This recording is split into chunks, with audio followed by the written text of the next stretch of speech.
What's up, everybody? I'm State Senator Zelnor Myrie, proudly representing the 20th Senate District in Central Brooklyn. What we know is that peace isn't just the absence of chaos and the absence of violence, that it actually requires us to do something, to be proactive. So I have used my role in the state legislature to try to pass some laws that gives our communities resources to stop gun violence from happening in the first place and to hold bad actors accountable in the gun industry when it does happen. But that's my role as a legislator. That's not everybody's position. That's not everybody's role. Your role may be like you're a really good graphic designer and you may need to create some peace and some murals in your neighborhood so that we could create an environment, an ecosystem of safety. So I'm really excited about Peace Week. That's how I'm doing it in my role. I challenge everybody to do the same. I challenge you to make peace part of your lifestyle. What's up, y'all? My name is Tiffany Caban. I am a council member in the 22nd District. But before that, I was a public defender and community organizer. So when I think of peace, it is health and opportunity. It's about making sure that we are building affirming systems around us so that we have places to eat, put food in our belly, a roof over our head, a job, a safe job that we can go to every day, and that we have the access to the things that bring us joy. The things that combat violence are real basic. It is food, it's shelter, stability, it's employment, and it is joy. It is the ability to be joyful with the people that we love. There is one thing I could do to create peace within myself this week. It will really be leaning into the practice of like scanning my body and listening to my body and making sure that I'm doing what I need to do to be healthy and whole and not ignoring those things. That's what I'm going to do. And I'm going to challenge every single person in my district and beyond to find the thing that they're going to do to bring peace to themselves and to their neighbors. Peace is a lifestyle. Peace and blessings. My name is Dr. Yusuf Salam. I am the newest city councilman for this district, the village of Harlem.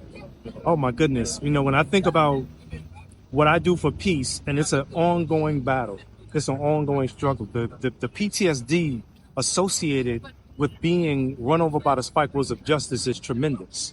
But what I do often is I pray as if I can see God. And then I'll move as if my prayers have been answered. There's a tremendous power in knowing and having a connection to the Creator.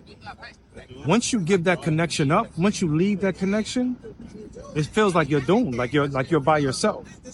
But whenever I get the opportunity and I feel at my lowest, I hold on to the rope of God. That's the biggest thing I can tell people to do. They say, and we are a people who are of interfaith. And what that means is that any one of us, if we can go anywhere in our community and say, how many people believe in God? Everybody will raise their hand. 99.999%, if not 100%, will raise their hand. But if you ask the follow-up question, how many of us believe God? We would all pause and think about that. God has never let us down. That's my salvation, and that's what it's all about. So that's how I find peace. So the last thing that we want you to do is challenge your community and people across the city, state, and nation to make peace a lifestyle. So in the challenge to my community, to my people in general, across the nation, to make peace a lifestyle, what I encourage us to do first, and this is one of the most difficult things to do, we have to forgive ourselves for all that we may have done while we were in the margins of life, while we were trying to struggle to find our footing again. And we got to move forward and don't remember that. Because let me tell you, every one of us has a space that we want to forget. But if you don't forget, and more importantly, if you don't forgive yourself, you bring into every room the same ball and chain that you have to leave behind. You got to leave it. And so as a part of that, we then become a people who won't say, I need something to help me escape. You take that sip of liquor, you're going to have a memory fog for a moment but the problem will still exist. You take that puff, that sniff, whatever it is, the memory fog associated with that is going to have you have a temporary moment where you think everything is good, but the problem will still exist. And so what we have to do is just try. And don't be hard on yourself. And when you feel the worst, look at yourself in the mirror, in your eyes, and hold your gaze and tell yourself that you can make it. Tell yourself you got this. Keep telling yourself that. And stop listening to everything else that wants to keep you in the space of yesterday. Remember, y'all, make peace a lifestyle. Peace is a lifestyle, not a choice. My name is Reverend Jacques-Andre de Graaf. I'm the clergy leader of Choose Healthy Life, and I'm a fan of Erica Ford. How I make peace with life, and I use my Christian values to take care of others, the least of these in particular. And so we have been leading the fight to end health disparity. COVID exposed the fact that we're an unhealthy community. And we're unhealthy in some ways because of choices that we make, but in other ways because the way the system mistreats us. And so I make peace with my life by confronting the system, informing our people, and climbing higher mountains. Hi, I'm Mark Levine, Manhattan Borough President. First, I want to say that Erica Ford is an icon. I know that Queens is her home, but even in Manhattan, we admire her work in Life Camp, and we admire her leadership on behalf of peace. I try and find peace in my personal life. I'm trying to learn meditation to calm down from the stress of the world, but I also try to advance peace in the broader community by investing in communities so that they have the social services, the educational programs, the youth development opportunities to avoid conflict escalating in a way that's negative for everybody. That's what we need to do to achieve peace here uptown, throughout Manhattan, in Queens, and around New York City. Happy MLK, Erica Ford, and Life Camp. Thank you so much. Peace is a lifestyle. Peace and blessing, love and light. My name is Jamani Williams. I happen to be your public advocate. We are celebrating the birth of Martin Luther King Jr. and also we're celebrating Peace Week. Everything I do, actually I try to do in love and with peace. I try to move with grace and try to make sure we're doing everything we can, our little part, to make this world just a little bit less violent, a little bit more peaceful. I think we all did our part. Thought that way we can move a lot better.